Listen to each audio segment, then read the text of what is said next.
ఏ బాటైనా పర్వాలేదంట, సమయంతో సాగటమే మన సింపుల్ సిద్ధాంతం.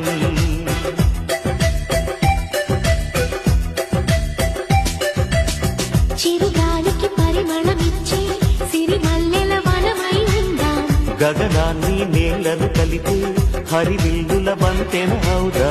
ఆనందం అంటే అర్థం మనమందా, ప్రతి పూట పాటై సాగే హుషారు సరిగమలో. ఎన్నో ఎన్నో రాగాలుండే సంగీతం కాదా, చల్లకి నవ్వులకే